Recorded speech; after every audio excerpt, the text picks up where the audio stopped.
Hey Waffle Gang, I do hope you are well. My name is Mark and today we're checking out some more Reddit stories, and if you do love a Reddit story, why not consider hitting that like, subscribe, maybe that notification bell too, and let's crack on with today's first story.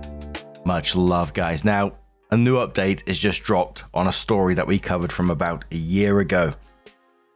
A story where the OP discovers that the hairstylist had been taking and keeping their hair. So, as usual, we're going to be covering the original parts of the story and then going to the new update as well. So if you do want to skip certain parts of the story, please feel free to do so. Timestamps are always down in the description and the timeline below. Grab a brew, this is a wild one, and let's get started. Quick couple of trigger warnings before we do move on of obsessive behavior, destruction of property, stalking, harassment, invasion of privacy. If it's not for you, it's not for you. Please skip the story. Let's get started. It's titled, Hairstylist has been taking/keeping my hair. I'm weirded out. I'm going to be vague because obvious reasons. I'm 30s female and my stylist is 40s. I got my haircut today at a stylist I've been using for about 9 months now. I think this is my 6th appointment with them. I usually do a trim or cut/style. Today I went from long hair, high, lower back to an A-line bob. Again, since I started seeing this person, I usually get current style maintenance/trim. This time was a dramatic length adjustment, so they took a picture of the cut length in the floor to add to their social media, then intending to add before/after ours too. That's all totally fine and normal. They go grab a broom, sweep up the hair and place the dustpan on the counter for a bit. Again, normal. They grab the broom and pan and head to the back of the shop. They're gone a few minutes, no biggie. Then they go out to smoke. But here's where it gets weird. The bathroom is in the back of the shop too. I need to go and step back into the back. I don't really notice anything on the way into the bathroom. I go and start to head back out. I notice my name on a small clear tote on the table. It has no lid and it has my hair in it. At first, I didn't really think much of it, but I look closer and see it's not just today's discarded hair, but looks like at least a few of my trim sessions, mixed with, it looked like potpourri, and a little sand or something, and printed pictures of the cut hair with dates. The printer is sitting right next to it with today's discarded hairpick in the tray. There didn't seem to be any other containers like this when I looked around. It was fucking weird, so I took a picture on my phone. I honestly didn't know what to think or do and went back out into the salon. They came back in, and I mentioned that I went to the restroom and they seemed to freak out a little, but didn't mention it. I didn't really know what to say, so I just let them finish styling my hair, paid, and left. As a socially anxious introvert, this was my nightmare. I got home and the more I looked at this picture, the more ick I got. I ended up texting them an hour ago, sending the picture and requesting they remove the weird box of me and asking for an explanation. I said, hey, so I saw this and didn't know what to make of it. Can you help me understand what this is and why you have it? I'm not comfortable with you having this and request you please discard the contents. Also, even though I loved my cut, I believe it's best if I find a different stylist. They haven't responded. Lol. What the fuck? On the back of this, Lone J says, wow, that sounds strange. I'm curious as well. Good for you for sending a text message. I see your message is mature, fair, and calm. OP replies saying, I appreciate that, but full disclosure, it took me a few hours to get calm enough to send that. I'm totally skeezed out. Zoe Ray says, you absolutely handled it better than I would have. I would have taken it and confronted them. This really is the beginning of some crazy I survived episode. Thank God you're not going back. OP says, I honestly had no clue how to respond. The whole situation was so bizarre and I can't imagine what the purpose of this would be. I told my husband about it and he got goosebumps, which was super scary for me and made me feel like I may have underreacted to the issue. But I guess I'm glad I got out without a confrontation while there, because who knows what may have happened if I'd brought it up then. Helen says, if they're doing this to you, they may be doing it to other clients. Would you consider going to the press? Seems like the kind of thing people deserve to know. Opie says that was my other concern too. When I spoke to the officer initially, that possibility was discussed. When I go back and talk to them again on Tuesday, I'm hoping they'll take my report and new information and do a thorough investigation into it instead of just an intake report. I'm reluctant to go to the press for a few reasons. The lawyer I'm working with has indicated that it wouldn't be the best idea either. The stylist could have a libel case against me if I were to speak out on it officially and publicly without a legal case behind it first. It's also the reason why I'm not posting pictures or actual screenshots until all potential legal hands are dealt. And there was a few comments mentioning, because of the sand and the other stuff in the jars as well, maybe there's some kind of like spell jars or something along those lines. But it was a week after that OP came in with their first update. And it said long post. Admins, please allow this separate post update. It's been about a week. With holiday, I've been all over the place, but ended up going to law enforcement to make a report last Monday. I'll likely end up going back if this person keeps contacting me like they have been.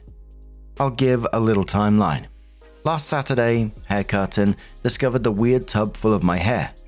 Texted Stylist about the weird tub and said I'd be finding a new stylist. Hairstylist didn't respond.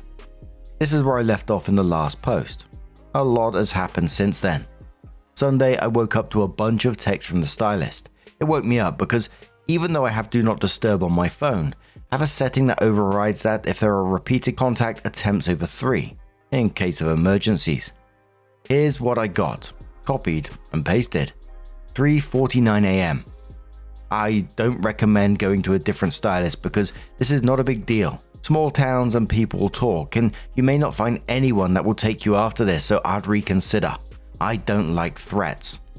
3:51 AM. So I have your biological material, and it's my property now. I can do what I want with it.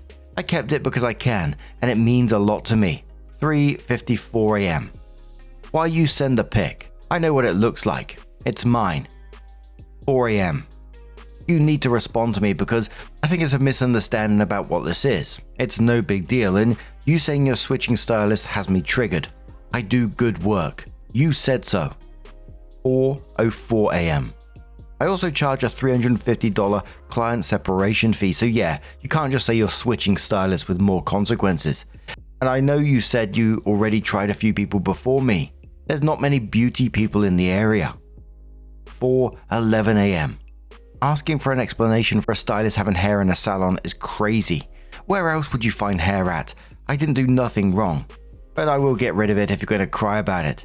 But only if you say you won't be switching to anyone else for your hair care. You mean a lot as a client and always tip well. And I do good work. So it doesn't make sense, and you know that. So maybe don't threaten someone who does your hair or hurt their heart by making accusatory statements. Opie then continues. I didn't respond to any of those that morning because it was so insane to me. I need to process things fully before I make a decision on how to deal with it, so I just didn't respond. This person called me 14 times that afternoon. About every other call they left a voicemail. Most of the voicemails just said call me back or text me back, but 2 of them were unhinged.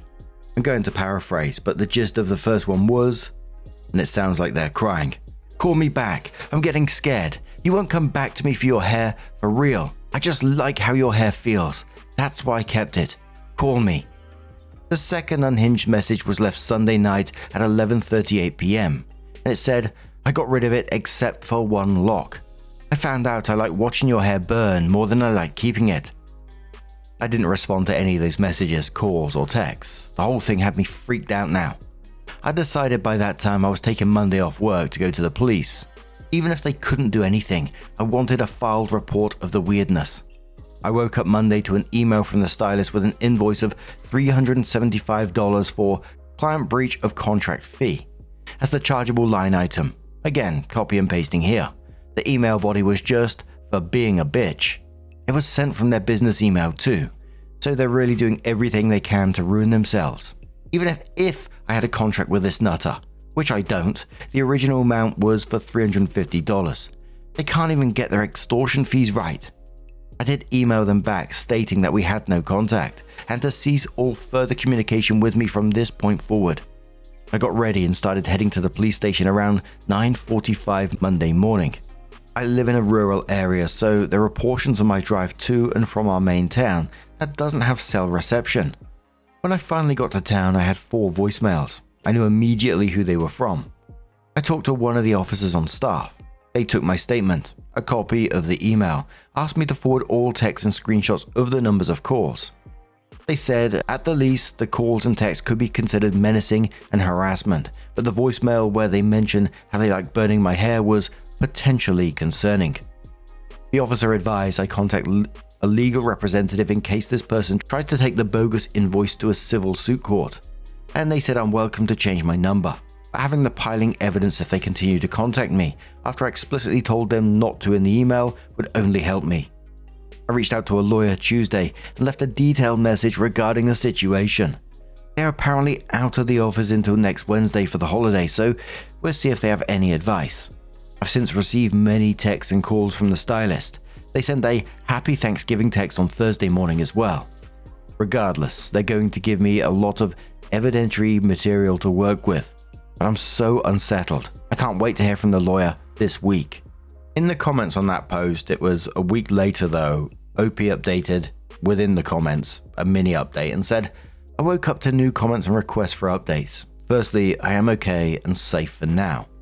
The person has continued to contact me on a regular basis via phone and email. I do have personal protection that I'm comfortable with and can wield with accuracy, but I'm nearly certain this person does not know where I live, so I don't anticipate any type of confrontation here. Our house and property has complete camera coverage as well. If anyone/anything shows up, we're well aware. I will be posting a more in-depth update with more texts and emails up to this point and regarding a specific incident that happened on Friday, on Tuesday. I have an appointment to speak with another officer then to discuss the potential of criminal action and legal consequences for the stylist as a result. Thank you all for your concern and the validation that this is absolutely insane.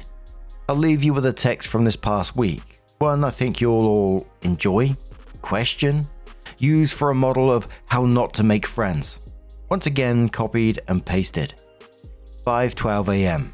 and the text message came in on the 12th of the 4th, 24. Don't never say never. You're coming back. Don't make me laugh. I don't want your ass back. You can beg me though. Might help. So it was 4 days after that. OP came in with another update and says, I didn't expect the crazy amount of people following this. Here is the long awaited post. Also, long post. Sorry for the delay. I think I mentioned before, I'm a processor, so it takes me a while to work through my thoughts and feelings on things. The situation and update may not be as satisfying as many would have hoped, but here it goes. I met with law enforcement again this past Tuesday. My husband and I drove over early that morning because I was also meeting up with a lawyer I'm working with. Aside from the near constant texts, calls, and emails, I wanted to pursue legal action for a specific issue. Allegedly, the stylist had tried to have my credit card cancelled. Apparently, they used the last 4 digits of my card, called the customer service line for the card, and tried to cancel it. I got a call from the fraud department shortly after this person attempted to do this, trying to verify everything to see if I actually wanted to close my account and dissolve my credit line with them. To be clear, the stylist was not successful in their alleged attempt. They couldn't even provide the basic information you need for such things, like my actual last name. It's unusual, and they gave a name that was almost similar, date of birth, address, etc. Apparently they thought they could accomplish this with just my name, phone number, and the last 4 digits of the card number. I didn't cancel the card but did request a new one, for obvious reasons. I had no clue why they would want to cancel my card. To inconvenience me? Yep, that's exactly why, allegedly. When I spoke with my credit card company, they agreed to send over the recording of the person that called, as well as the phone number the call originated from, as long as the request came from law enforcement with a warrant. They gave me a phone number and reference number for the police to reach out to directly. The officer began working on that immediately, so that is in progress. I went to my phone company over the weekend, had my phone number transferred to an old phone so I could still receive calls and texts there. I got a new phone number for my actual phone. The old phone and phone number had been turned over to the officer assigned to my case. They did go and speak with this person yesterday. Apparently they're horrified I went to the police and had no idea any of their crazy could be chargeable offenses. According to the officer, there have been no further communications via text or call since their visit, and I haven't received any other emails. A temporary protection and no contact order has been issued against them until the first court date. I've also reached out to the State Board of Licensing with all this information and my complaints. All I can say is that they are investigating. Outside of that information, I'm limited on any other information I can share since a legal process against this person has officially begun. We're just waiting to see how this all plays out. It's been a long few weeks. I'm hoping for the best here. I'm already so relieved to no longer be getting calls, texts, or emails constantly. Thank you for all the advice you've given and good wishes. This was meant to be an outlet for me to vent and process, and I'm so grateful you've allowed me to do that. With a huge amount of support you have given. So we have another update in a moment, but someone said to OP on the back of this one, I'm glad you're safe and they've stopped contacting you once they realized police enforcement was involved. Shameful they didn't stop until law enforcement was involved. At least you can sleep easily knowing they cannot contact you and do not know where you live. Absolute insanity they attempted to cancel your credit card though. Hope you get the best possible outcome for this situation. I'm so sorry you're going through this. OP says, I really appreciate it. It's been a roller coaster for my household, for sure. A commenter says, I'm glad you're getting it sorted and you've taken this serious. Hopefully the police have scared them enough to permanently leave you alone. You never know what crazy people will do.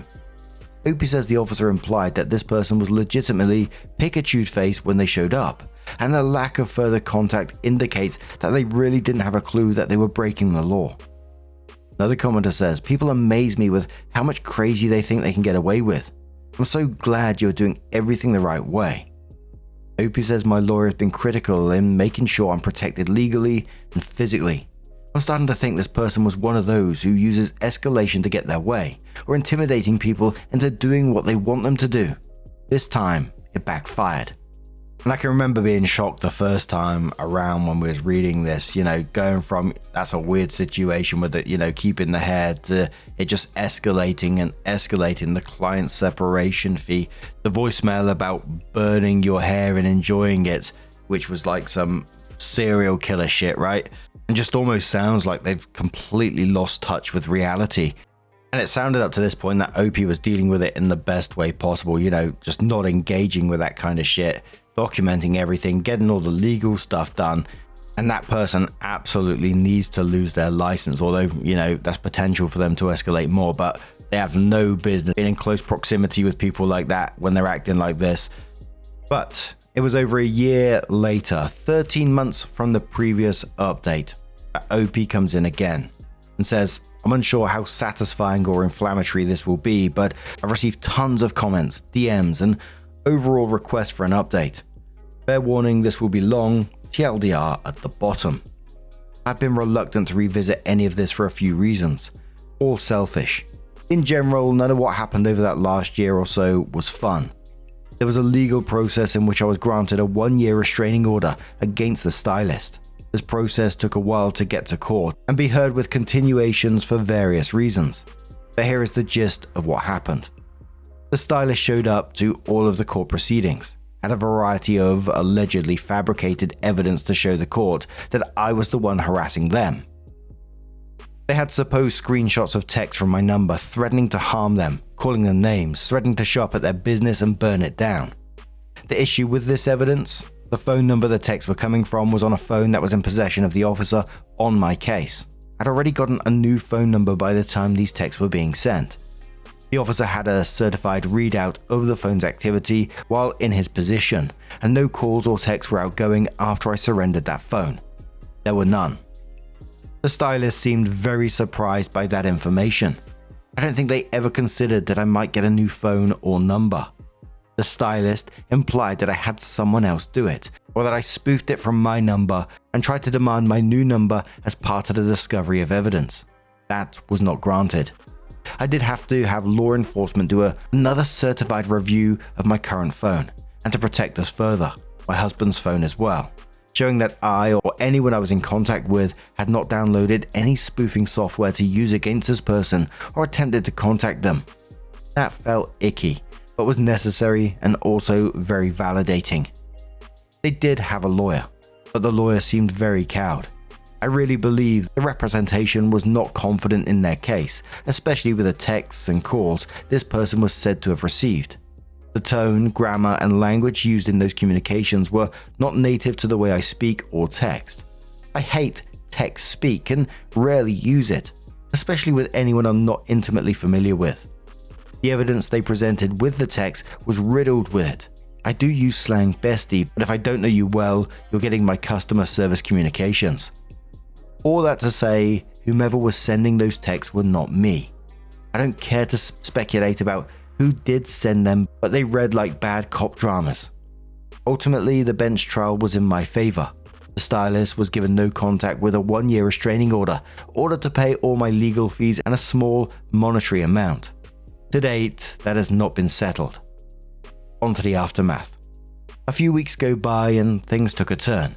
Random notes on my car would pop up when I go grocery shopping about what a bitch I am, and I'll get what's coming to me. Vehicles slowing down in front of our house and throwing eggs, or honking their horn over and over in the middle of the night. I'm not stupid. I know who it is, and now they have my home address with all the restraining order filings. Thankfully, I also have cameras everywhere on my property. I would call the cops, they'd say they'd look into it, it would continue. My tire got slashed when I was at dinner with my husband. The restaurant did not have any cameras at an angle that would show us who, but I have a good idea. Their salon location was only 2.5 blocks away. Small towns can be great until everyone and their mama knows where you are when you're in town. This goes on for months. We make a report for each and every instance and occurrence. Finally, the cop really started to look into it more. We gave them everything we had. The car on our footage was not registered to Stylist.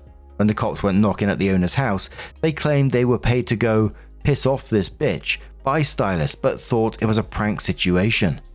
They were cited for vandalism and disturbing the peace and were trespassed from our property. The car was never near our property again after that. Stylist was brought in for violating the restraining order. I thought it would be over. It was essentially a slap on the wrist. Cycle continues. Stylist finally spends a few nights in jail after the 5th or 6th instance of violation. Then Stylist files a lawsuit for defamation of character against me for, get this, $200,000. According to Stylist, my defamatory remarks cost them their clientele and license. I didn't know it, but their license had been suspended. I guess my report to the licensing bureau worked. Stylist claimed I cost their yearly salary of $200,000. What small town stylist makes this? And demanded reparations for defamation, claiming that my restraining order was granted under false evidence and cost them their reputation and livelihood. I contact my lawyer again and we start our defense. Lawyer does all the lawyer things. I'm advised I can countersue at this point, but I just want everything to be over. The case doesn't see a judge for a while. We go, both sides are heard. Cases drop without prejudice. At this point, we've had enough. Once the restraining order is up for renewal, we make a different choice. We moved. We sold our house, traded in our old cars, and dipped. I didn't want this person to ever have access to me or mine again. It's been 5 months in our new home, and things have been exponentially more peaceful. And I'm so pissed off that it came to us moving. I loved our house, our community, and the area we lived in. I'm sorry I hadn't updated. I just really hate thinking about this one time I had a weird as fuck encounter with my hairstylist that led to nearly a year of hell. So that's it. That's the update. At time today, it's a new year, separate from the crazy, so here it is. And honestly, that's all I'm giving after everything. I just want to forget it. TLDR was granted a restraining order against Stylist. Stylist repeatedly violates it. Stylist gets arrested. Stylist loses license. Stylist files lawsuit. Stylist loses lawsuit. We move. Now, for one, I'm incredibly glad that OP got out of that situation and is safe. It's so fucking frustrating, like they said themselves, that they had to move out their own home because of someone else's crazy ass behavior. And it just sounds like OP was failed time and time again at every level. I mean, what's the fucking point of that restraining order? I don't know the legal ins and outs, so, legally I might be wrong here, but Surely the person they have to stay away from you, they have to leave you alone completely, but instead they're stalking you around your town, literally watching you by the sounds of it, or getting other people to watch you, damaging your property, threatening you, and then they just get taken into the police station and a slap on the wrist. What is the bloody point? I can't imagine how OP felt doing everything right, doing everything legally right, and then, you know, just being failed. I don't know, that's just mind-blowing for me. And I've just watched way too much true crime shit where, you know, people are not taken seriously, or they're let off with slap on the wrist when they're showing this clearly escalating behavior, this clearly unhinged behavior, and it gets to a point where something devastating happens. I think it's absolutely devastating, and OP shouldn't have had to move out of their house because of this, but at the same time, I'm glad that they got out of there, that they looked after their safety, and hopefully they can move on peacefully with life now. But, you know, that person's still there. And this person torched their own career, torched their own income, their reputation, spent time in jail, and it's like they're at a point now where they have nothing else to lose. And whenever I've seen stories like in true crime or wherever they are, that's when obsessive people become most dangerous. They got all the time in the world and nothing to lose. Absolutely wild situation. And once again, I truly hope OP does move on with peace, happiness, and that person leaves them the fuck alone. But what do you guys make of this situation? Let us know your thoughts down in the comments below, and let's move on to another story. Now, to finish this video off, I thought we'd cover one of our own stories from our own subreddit, r/Mark Narrations. Feel free to share your stories over there, of course. Our story today comes from low database 5160, and it says, "Am I the arsehole for telling my father I want him to put a pin on his PS5, his PlayStation 5? Hey Mark and fellow waffles. Hope your day/night is good. Relationship background. I, 19 female, don't have a super good relationship with my father, 41 male. We are both major gamers, so our relationship is slowly getting better. Mostly because we avoid talking about anything but games. My father got me a PS5 back in 2023 to help with post-surgery recovery and an early birthday gift. My mum pays for my PS Plus when able." Jumping in here to explain, PS Plus is where you can, you pay for a subscription service and you can play multiple games that they release as and when, all that kind of stuff. OP continues, "Because of this, I sometimes give out my login to family. I gave the login to my father. No one else has it besides me at the moment. A few months ago, when he had to get a PS Portal. He had it prior, but I changed the password due to a falling out we had over a year ago. Fast forward to yesterday, he asked for help to set up his PlayStation 5 with my info and I agree. He not only has me on speaker, which I didn't know about until after, but he also proceeds to loudly say my login info in a room full of children. One of said children previously spent hundreds on Roblox after getting his info. I decided to let this go and just remove my PayPal from my account. The two rules I have is that 1, you have to let me know if you are on/want to be on if using my account, so I don't get kicked off/kick you off, and 2, children do not get unsupervised access. I asked him to put a pin on it and he kept refusing, saying that the kids don't have the account password so it's fine. You said it out loud, and they won't mess with my progress at all. Less than 4 hours after giving him the info, I got kicked off of a game and didn't save, but thought it was just a glitch, so I tried to suck it up and play something else.